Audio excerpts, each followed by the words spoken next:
taken to protect their stations. They've turned the tops of London tower blocks into fortresses. Police and council officials made the discovery when they tried to break into an apparently empty council flat in Hackney in East London. What they found was a booby-trapped barricade of concrete and razor wire. Phil Bales reports. Once this was a typical high-rise council flat in Hackney. Now it's a pirate's fortress protected by 3 tons of concrete. Workmen sent to smash their way in say they could have been killed. Scaffolding pipes embedded in the concrete were allegedly wired up to the mains.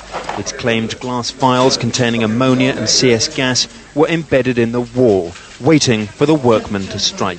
This block in itself is quite high up on sort of London's skyline, and it's an ideal place if you were so motivated to have your own radio station, but we are not going to let people do that in our residential properties.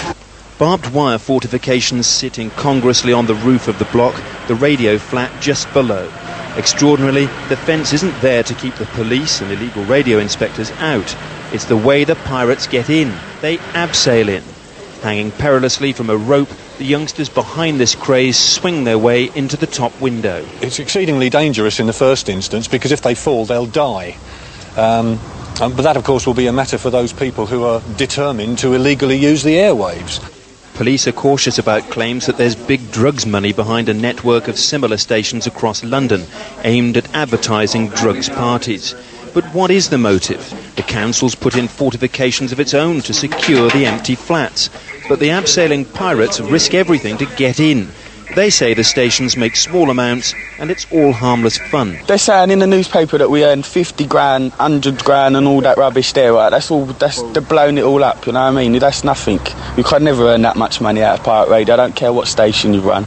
But on the estate, the view that drugs are involved is expressed by many residents. If evidence emerges that that is accurate, then you may be assured that we at Stoke Newington, the police here, are determined to deal in a robust and vigorous way with misuse of drugs. Whatever happens, I'm going to still do my radio station. I do it for the public now. When I started it to do it as a joke.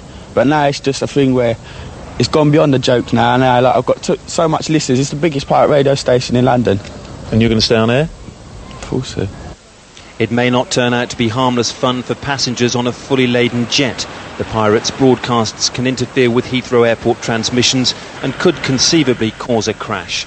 The stations also often broadcast on emergency services frequencies and could delay a fire engine or an ambulance. Phil Bales now joins us live from the newsroom. Phil, how seriously are police viewing this?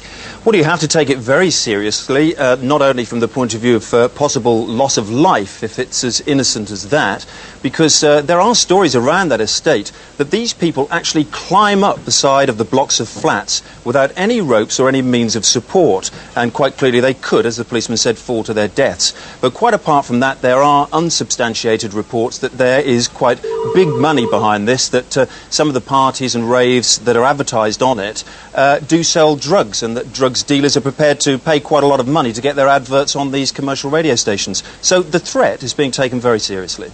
So are the pirates just going to be allowed to carry on then? I don't think they're going to be allowed to carry on, but quite clearly it's going to be pretty difficult to get into that flat. Already the council is saying that it thinks that it's going to have to bring in the army to get in, because that's a very, very thick wall and reinforced by steel. So I don't think they're going to be allowed to carry on, but for the moment I think they're pretty safe inside there. Fiona. How big a problem could this become, Phil? It could become absolutely huge if it's a craze that gets completely out of control. But the police say that they are going to tighten up on it. But how do they stop people abseiling up and down buildings? I mean, it's almost impossible to do, I would have thought. Phil Bales, thanks very much indeed.